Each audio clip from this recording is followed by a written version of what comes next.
Hello students, स्वागत है आप सभी का आपके अपने यूट्यूब चैनल मैथमेजिक में। स्टूडेंट्स, आज की इस वीडियो में हम लोग कक्षा 9 वृत्त प्रश्नावली 10D हल करने वाले हैं। पिछली वीडियो में स्टूडेंट्स प्रश्न नंबर 5 तक हम लोग पूरा कंप्लीट कर चुके थे। स्टूडेंट्स, अगर पीछे की वीडियो आप नहीं देखे हुए हैं तो नीचे डिस्क्रिप्शन में आपको लिंक मिल जाएगा, वहां से पीछे की वीडियो देख सकते हैं। और स्टूडेंट्स, अगर आप चैनल पे नए हैं और अब तक आपने चैनल को सब्सक्राइब नहीं किया हुआ है तो एक बार चैनल को जरूर सब्सक्राइब करें, क्योंकि यहाँ पे सभी चीजें लगातार आपको चैप्टर वाइज आसान भाषा में मिल रही हैं। वीडियो को स्टार्ट करते हैं स्टूडेंट्स। प्रश्न नंबर 6 है, AC और BD एक ही वृत्त की जीवाएं हैं जो परस्पर समद्विभाजित करती हैं। सिद्ध कीजिए। फर्स्ट आपसे कह रहा है कि AC और BD व्यास हैं और सेकंड कह रहा है कि ABCD एक आयत है। तो देखिए, अब यहाँ पे चित्र को समझते हैं स्टूडेंट्स, क्या क्या आपको दिया हुआ है और क्या आपसे पूछ रहा है। अब यहाँ पे देखिए, AC और BD इसकी दो जीवाएं हैं जो परस्पर बिंदु O पर समद्विभाजित कर रही हैं। अब जब यह समद्विभाजित करेंगे तो यहां से हम क्या कर सकते हैं कि OA और OC आपस में बराबर होगा। देखिए यहाँ पे सिंगल कट के बराबर, यानी OA OC के बराबर, और OB OD के बराबर होगा। ठीक है, यह हमें दिया हुआ है। हमें सिद्ध क्या करना है? हमें फर्स्ट सिद्ध करना है कि AC और BD क्या है? व्यास है। अर्थात हम यह कह सकते हैं कि AC और BD, ठीक है, AC और BD का जो केंद्र है वह O है। ठीक है ना, इस वृत्त का जो केंद्र है O है, क्योंकि जो व्यास होते हैं हमेशा केंद्र से होकर जाते हैं। ठीक है, किसी भी वृत्त का जो व्यास होता है वह केंद्र से होकर जाने वाली रेखा उसकी व्यास होती है। ठीक है, दूसरा हमसे पूछ रहा है कि ABCD एक आयत है। अब ABCD आयत कब होगा? ABCD आयत तब होगा जब इसका प्रत्येक कोण 90 अंश हो जाए। ठीक है, ABCD आयत कब होगा? जब प्रत्येक कोण 90 अंश हो जाए और आमने सामने की भुजाएं बराबर हो जाए, यानी AB के सामने की भुजा DC यह बराबर हो जाए और AD के सामने की भुजा BC यह आपस में बराबर हो जाए, और BDAC यह सभी क्या हो जाए? 90 अंश हो जाए, तब यह एक आयत हो जाएगा। अब देखिए, प्रश्न को कैसे हल करेंगे स्टूडेंट्स। सबसे पहले लिखेंगे स्टूडेंट्स, दिया है, देखिए क्या दिया हुआ है। AC और BD वृत्त की जीवाएं हैं जो परस्पर O पर समद्विभाजित करती हैं। सिद्ध क्या करना है कि AC और BD व्यास हैं, अर्थात वृत्त का केंद्र O है। दूसरा आपसे क्या सिद्ध करना है कि ABCD एक आयत है। अब देखिए, उपपत्ति में फर्स्ट वाले के लिए हल करते हैं और हम लोग बात करेंगे त्रिभुज AOD और त्रिभुज BOC में, और इन दोनों त्रिभुजों को सर्वांग समप्रूफ करेंगे। तो यहां पर लिखेंगे त्रिभुज AOD तथा त्रिभुज BOC में। अब देखिए, इन दोनों त्रिभुजों में हम बात करेंगे और इसको सर्वांग समप्रूफ करेंगे। तो यहां से देखिए, यहां से AO और OC आपस में क्या है? बराबर है, जो कि दिया हुआ है। ठीक है, AO और OC बराबर है। तो यहां से लिखेंगे AO बराबर OC। ठीक है, AO बराबर OC। देखिए चित्र में हमने क्या दिखाया है? एक कट के बराबर, यानी यहां से AO और OC क्या होगा? बराबर होगा। यहां पे लिख सकते हैं दिया है, रीजन में दिया है। ठीक है स्टूडेंट्स, अब यहां से देखिए, कोण AOD और कोण BOC आपस में बराबर होगा, क्योंकि यह और यह क्या बन रहा है? वर्टिकली अपोजिट एंगल बन रहा है। ठीक है, शीर्षाभिमुख कोण बन रहा है। तो यहां से लिखेंगे कोण AOD बराबर कोण BOC। रीजन में क्या लिखेंगे? शीर्षाभिमुख कोण। यहां पे रीजन आपको अपने से लिखना है, शीर्षाभिमुख कोण। अब देखिए, यहां पे OD और OB भी आपस में बराबर है। देखिए यहाँ पे दो लाइन कट हमने दिखाया, दो लाइन कट, या दोनों आपस में बराबर हैं, यानी OD बराबर OB। ठीक है, OD बराबर OB, यह भी क्या है? दिया है। ठीक है स्टूडेंट्स, अब देखिए, जब यहाँ पे तीन कंडीशन, हमें अलग अलग कंडीशन प्राप्त हो गई, तो हम कह सकते हैं कि यह दोनों त्रिभुज आपस में क्या हो गए? सर्वांग सम हो गए। तो यहां से लिख सकते हैं, इसलिए त्रिभुज AOD सर्वांग सम होगा त्रिभुज BOC सी के। और कौन से नियम से? तो यहाँ पे दो साइड है और एक कोण है, यानी साइड एंगल साइड, ठीक है। भुजा कोण भुजा सर्वांग समता नियम से यह दोनों त्रिभुज क्या हो गए? सर्वांग सम हो गए। और स्टूडेंट्स, जब दो त्रिभुज सर्वांग सम होते हैं तो उसकी संगत भुजाएं आपस में बराबर होती हैं। यानी यहां से हम क्या लिख सकते हैं? यहां से हम लिख सकते हैं AD बराबर CB, और रीजन में आप लिख सकते हैं CPCT से CPCT, ठीक है। Corresponding part of congruent triangle, Hindi में लिखना चाहें तो सर्वांगसम त्रिभुज के संगत अवयव से, ठीक है। यह दोनों क्या हो गए? बराबर हो गए। अब देखिए, जब यह दोनों बराबर हो गए, अब हम यहां से क्या लिख सकते हैं? इसी प्रकार देखिए, इसी प्रकार अब जब यह दोनों सर्वांगसम हो गए, यहां पे यह दोनों त्रिभुज सर्वांगसम हो गए, तो हम यहां से यह भी कह सकते हैं इसी प्रकार कि त्रिभुज AOB सर्वांगसम होगा त्रिभुज COD के, ठीक है। तो यहां पे वही लिखेंगे इसी प्रकार, त्रिभुज AOB सर्वांगसम है त्रिभुज COD के। अब जब यह भी सर्वांगसम हो गया, तो अब यहां से हम क्या कर सकते हैं? इसकी भी संगत भुजाएं बराबर होंगी, यानी AB और CD आपस में क्या होगा? बराबर होगा। तो अब यहां पे लिखेंगे AB बराबर CD। यहां पे रीजन में आप लिखना चाहें तो लिख सकते हैं CPCT से, ठीक है। अब यहां से क्या लिख सकते हैं? यहां से यह भी लिख सकते हैं कि चाप, या चाप का चिन्ह या जो ऐसे दिखाया जा रहा है, या चाप को प्रदर्शित कर रहा है। चाप AB बराबर चाप CD। रीजन में क्या लिखेंगे? बराबर जीवाओं की सम्मुख चापें, ठीक है। यहां पे ब्रैकेट में रीजन में क्या लिखेंगे? बराबर जीवाओं की सम्मुख चापें, ठीक है स्टूडेंट्स। उम्मीद करते हैं कि यहां तक आप बिल्कुल अच्छी तरह समझ गए होंगे। अब देखिए, दोनों साइड हम BC जोड़ेंगे स्टूडेंट्स, इसमें दोनों साइड BC जोड़ेंगे। तो देखिए, अब यहां पे आप लिख लीजिएगा दोनों पक्षों में BC जोड़ने पर। अब BC जोड़ते हैं तो यहां पे देखिए क्या हो जाएगा? AB प्लस BC बराबर CD प्लस BC, ठीक है। यहां पे चाप दिखा देते हैं।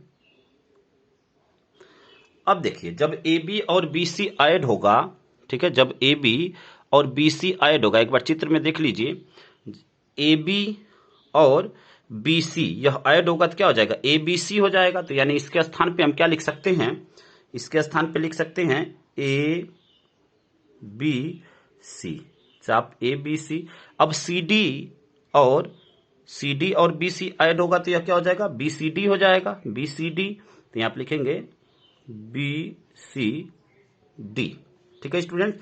अब देखिए, जब यह बराबर हो गया तो यहां से हम यह भी लिख सकते हैं कि AC बराबर BD। रीजन में आप क्या लिख लेंगे? यहां पे बराबर चापों की सम्मुख भुजाएं। क्या रीजन में लिखेंगे? बराबर चापों की सम्मुख जीवाएं, ठीक है। बराबर चापों की सम्मुख भुजाएं ने सम्मुख जीवाएं, ठीक है। यह क्या हो जाएगी? आपस में बराबर हो जाएगी, ठीक है। उम्मीद करते हैं स्टूडेंट्स कि यहां तक आप बिल्कुल अच्छी तरह समझ गए होंगे। अब देखिए, जब AC और BD आपस में बराबर हो गए तो AC और BD क्या हो गए? व्यास हो गए, क्योंकि केवल व्यास ही वृत्त का क्या होता है?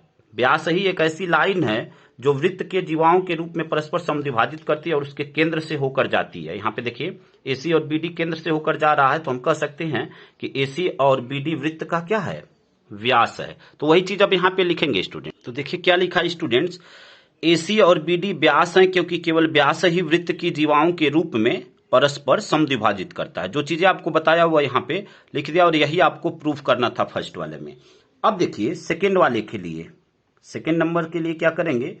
जो आपको यह प्रूफ करना है कि ABCD एक आयत है, उसके लिए देखिए, जब AC व्यास है, यहां पे लेंगे AC व्यास है, ठीक है। जब AC व्यास होगा तो यहां से एक बार चित्र में देख लीजिए एक बार। जब AC व्यास है तो कोण B और कोण D यह क्या हो जाएगा? इन दोनों का मान 90 अंश हो जाएगा। देखिए, यह जब व्यास होगा तो कोण B और कोण D का मान क्या होगा? 90 अंश होगा। और रीजन में आप लिखना चाहें तो लिख सकते हैं कि अर्धवृत्त का कोण क्या होता है? समकोण होता है। ऐसे ही जब BD व्यास होगा तो कोण A और कोण C का मान 90 अंश होगा। रीजन सेम, अर्धवृत्त का कोण समकोण होता है। तो वही चीज अब यहाँ पे लिखेंगे स्टूडेंट्स। देखिए क्या लिखेंगे? यहाँ से यहां से लिखेंगे AC व्यास है, तो यहां से क्या हो जाएगा, कोण B बराबर कोण D बराबर 90 अंश। रीजन में आप लिख सकते हैं अर्धवृत्त का कोण समकोण होता है। ठीक है, अब इसी प्रकार यहां पे देखिए, इसी प्रकार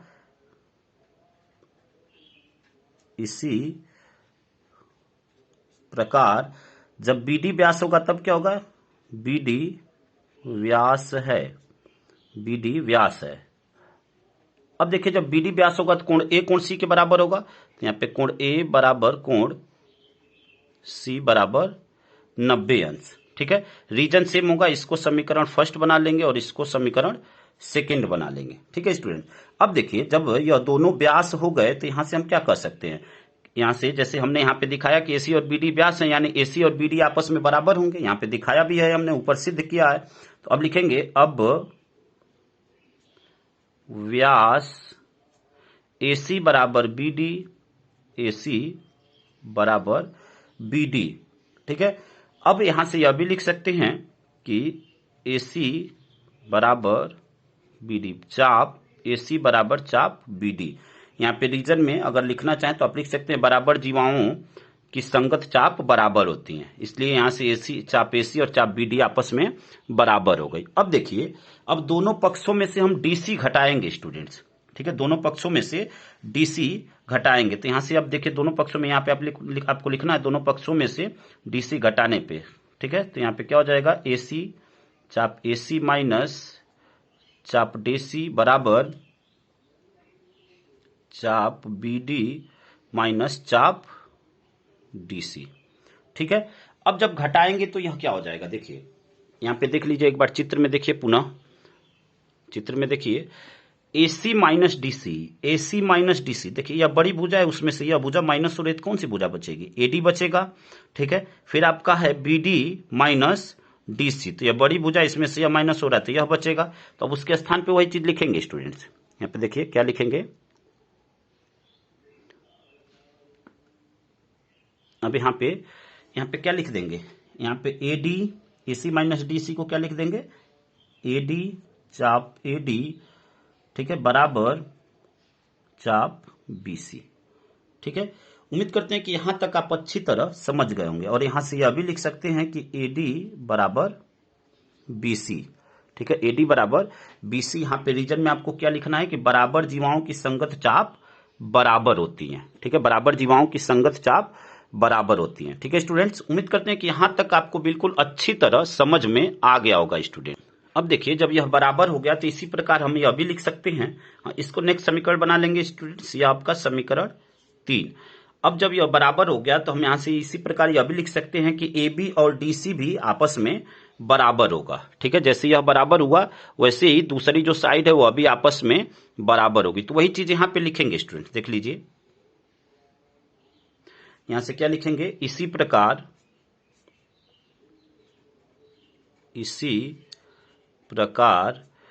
AB बराबर DC। ठीक है, AB बराबर DC, इसको नेक्स्ट समीकरण बना लेंगे, समीकरण 4। अब देखिए समीकरण 1, 2, 3 और 4 से हम क्या देख रहे हैं, देखिए समीकरण 1 में हमने क्या दिखाया, एक बार सभी समीकरण को देख लीजिए। समीकरण 1 में दिखाया कि समीकरण 1 में हमने दिखाया कोण B कोण D के बराबर है, समीकरण 2 में दिखाया कोण A कोण C के बराबर है, और समीकरण 3 में दिखाया कि AD बराबर BC के है, और समीकरण 4 में दिखाया कि AB DC के बराबर है। देखिए जो आयत होता है, ठीक है, जो आयत होता है उसकी आमने सामने के जो कोण होते हैं वह 90 अंश के होते हैं, जो कि हमने यह दिखाया समीकरण 1 में।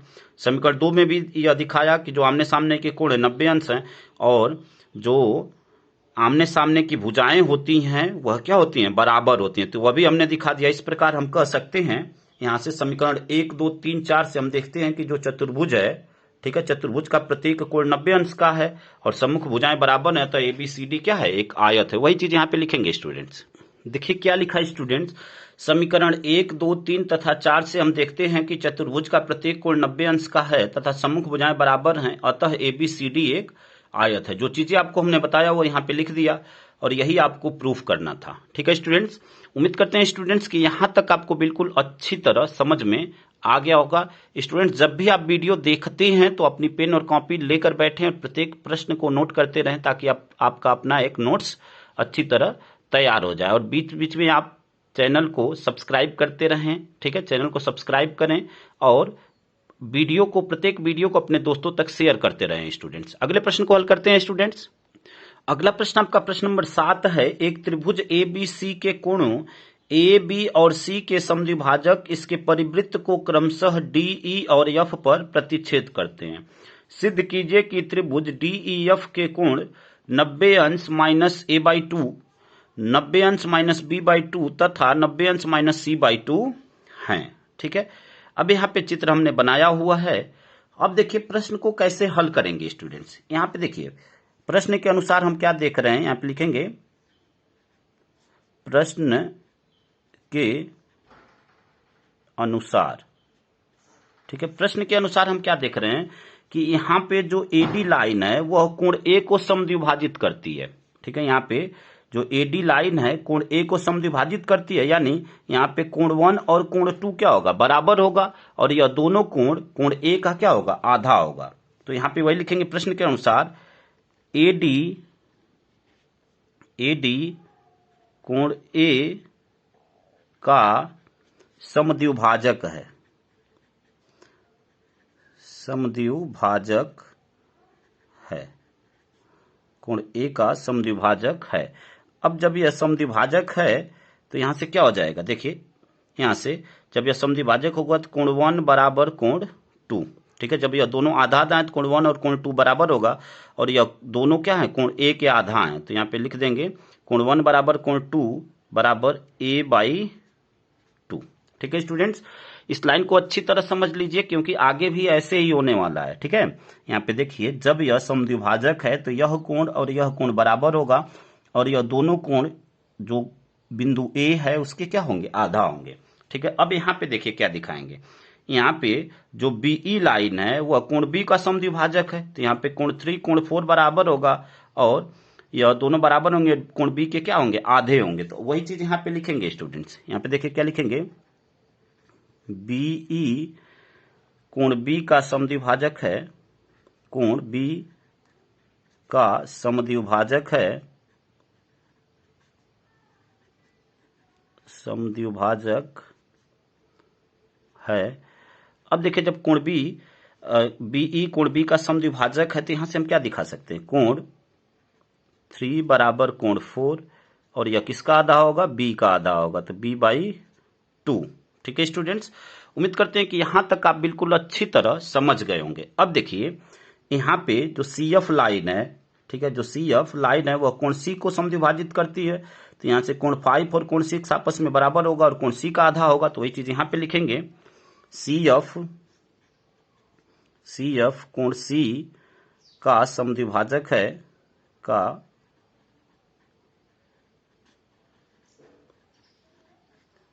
समद्विभाजक है। अब देखिए जब यह कोण C का समद्विभाजक है तो यहां से क्या लिख सकते हैं, कोण 5 बराबर कोण 6 बराबर C/2।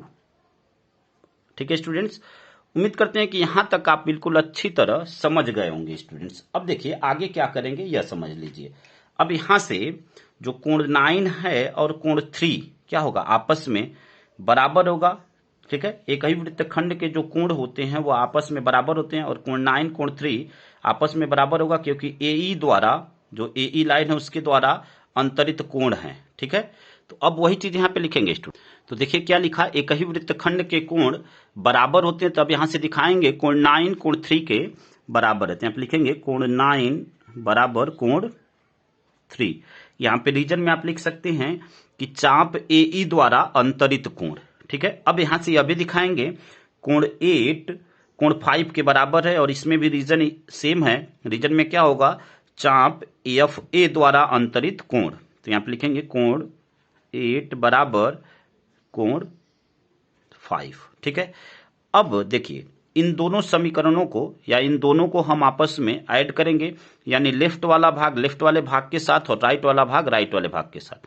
चलिए समीकरण बना लेते हैं, समीकरण 1 और समीकरण 2। अब समीकरण 1 और 2 को जोड़ेंगे तो यहाँ से आप यहाँ पे लिख सकते हैं समीकरण 1 तथा 2 को जोड़ने पे। ठीक है, यहाँ पे क्या हो जाएगा, कोण 9 प्लस कोण 8 बराबर कोण 3 प्लस कोण 5। ठीक है, अब देखिए जब 9 और 8 ऐड होगा तो यहाँ पे देख लीजिए, कोण 9 यह कोण है और कोण 8 यह कोण है, यानी यह दोनों ऐड होंगे तो यह क्या हो जाएगा, कोण डी हो जाएगा। ठीक है ना, ये तो दोनों ऐड होंगे तो क्या हो जाएगा, कोण डी हो जाएगा। तो यहाँ पे लिखेंगे कोण डी बराबर, अब देखिए कोण यह क्या हो जाएगा, कोण 3 और कोण 5। तो कोण 3 क्या है, कोण बी का आधा है, तो इसके स्थान पे हम क्या लिख सकते हैं, b/2 लिख सकते हैं। तो यहाँ पे लिखेंगे b/2 प्लस, अब देखिए कोण 5 जो है क्या है, कोण सी का आधा है, तो इसको लिख सकते हैं c/2। ठीक है स्टूडेंट्स, उम्मीद करते हैं कि यहां तक आप बिल्कुल अच्छी तरह समझ गए होंगे। अब देखिए जब कोण d बराबर b/2 और c/2 आ गया, इसी प्रकार हम और सभी का मान निकाल सकते हैं। तो अब यहां पे लिखेंगे इसी प्रकार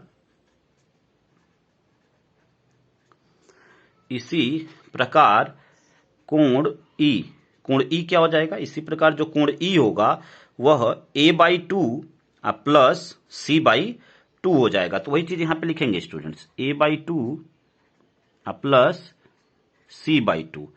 अब देखिए यहां से फिर कोण f इसी प्रकार निकालेंगे, तो कोण f बराबर क्या हो जाएगा, कोण f बराबर कोण a/2 और कोण b/2 हो जाएगा। तो यहां से लिखेंगे कोण a/2 प्लस कोण a/2 और b/2। ठीक है, यह कोण f का मान हो गया। अब देखिए हम लोग बात करेंगे त्रिभुज DEF में। ठीक है, त्रिभुज DEF में तो किसी भी त्रिभुज का तीनों भुजाओं का जो सम होता है वह क्या होता है, 180 अंश होता है। तो अब यहाँ पे उसी को लेकर चलेंगे स्टूडेंट्स, यहाँ पे लिखेंगे त्रिभुज DEF में तो कोण D, कोण E, कोण F, इन तीनों का सम क्या हो जाएगा, 180 अंश। तो यहाँ पे लिखेंगे कोण D प्लस कोण E प्लस कोण F बराबर 180 अंश। रीजन में आप लिखना चाहें तो लिख सकते हैं त्रिभुज के तीनों कोणों का योग। ठीक है, अब देखिए जब यह 180 अंश हो गया, अब यहां से अगर हम कोण डी का मान निकालें तो क्या हो जाएगा, कोण डी बराबर क्या हो जाएगा, कोण ई और उधर पक्षांतर करेंगे तो माइनस कोण ई माइनस कोण एफ। कोण ई का मान क्या, a/2 और c/2। ठीक है, और कोण एफ का मान क्या, a/2 और b/2। तो इसको पक्षांतर करके और डायरेक्ट हम मान रखते हैं तो यह क्या हो जाएगा, 180 अंश माइनस, देखिए ई का मान यह इधर जाएगा तो माइनस होगा, तो ई का मान a/2, ठीक है, माइनस c/2। ठीक है, अब देखिए f का मान क्या हो जाएगा, a/2 और माइनस b/2। उम्मीद करते हैं स्टूडेंट्स कि यहां तक आप बिल्कुल अच्छी तरह समझ गए होंगे। अब देखिए d बराबर क्या हो जाएगा, 180 अंश। देखिए यह कोण a/2, b/2 और c/2, इसमें से हम माइनस कॉमन ले लेते हैं। एक a/2 को हम साइड छोड़ते हैं, उसके पीछे का कारण अभी आपको बताते हैं। जब माइनस कॉमन लेंगे तो सभी पॉजिटिव हो जाएंगे, तो यह क्या हो जाएगा, a/2 plus b/2 plus c/2, और यह जो a/2 है इसको एज इट इज यहां पे छोड़ते हैं। ठीक है, अब देखिए अब a/2 b/2 c/2 किसी भी त्रिभुज के तीनों कोणों का योग क्या होता है, 180 अंश। अगर त्रिभुज ABC की बात करें तो a plus b plus c इन तीनों का सम क्या हो जाएगा, 180 अंश, और डिवाइड बाई 2, तो 180 अंश डिवाइड बाई 2 तो क्या हो जाएगा, 90 अंश। यानी a/2 plus b/2 plus c/2 के स्थान पे हम क्या रख सकते हैं, 90 अंश रख सकते हैं। तो यहां से क्या हो जाएगा, कोण d बराबर 180 अंश माइनस, देखिए इसका मान क्या हो जाएगा, 90 अंश माइनस a/2। ठीक है स्टूडेंट्स, उम्मीद करते हैं कि यहां तक आप बिल्कुल अच्छी तरह समझ गए होंगे। अब देखिए क्या करेंगे यहां से आगे, अब यहां से कोण D क्या हो जाएगा, कोण D बराबर हो जाएगा 180 में से 90 जाएगा तो क्या हो जाएगा, 90। ठीक है, और माइनस a/2। पहला आपको यही प्रूफ करना था। ठीक है, पहला आपको यही प्रूफ करना था। अब इस यहां पे क्या लिख देंगे, इसी प्रकार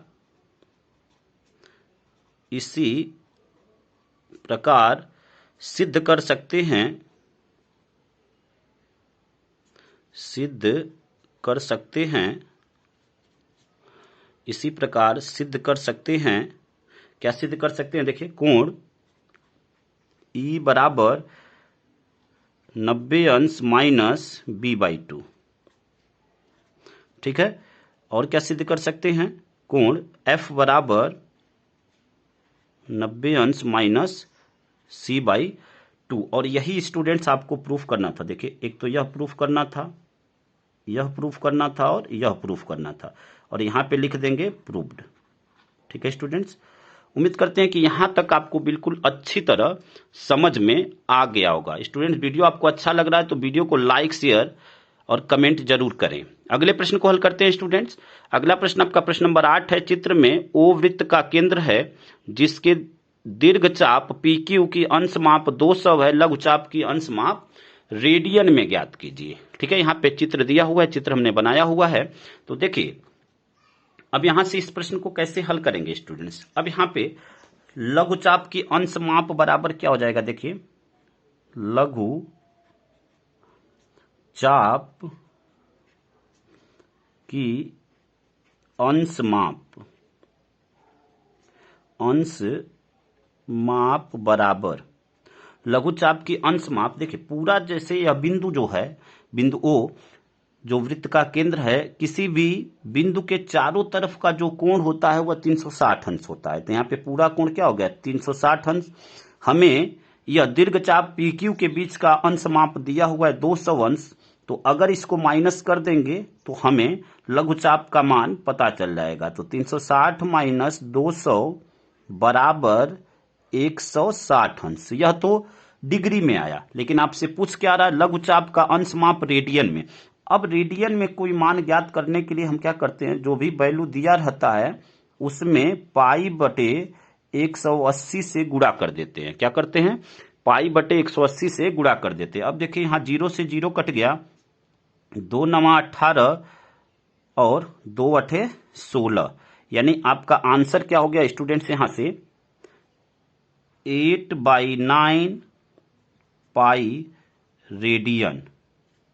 ठीक है, यहां पे भी रेडियन लिख देंगे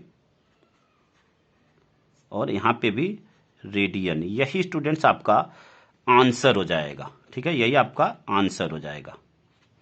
तो उम्मीद करते हैं स्टूडेंट्स कि यहां तक आपको बिल्कुल अच्छी तरह समझ में आ गया होगा। स्टूडेंट्स, अगर वीडियो आपको अच्छा लगा तो वीडियो को लाइक करिए, कमेंट करिए और अपने दोस्तों तक अधिक से अधिक मात्रा में शेयर करिए, ताकि ऐसे प्रश्नों को हल करने में उनकी भी हेल्प हो सके। चैनल को सब्सक्राइब करना ना भूलिए। बाकी के बचे हुए प्रश्नों को अगली वीडियो में कंप्लीट करेंगे। धन्यवाद स्टूडेंट्स। जय हिंद, जय भारत।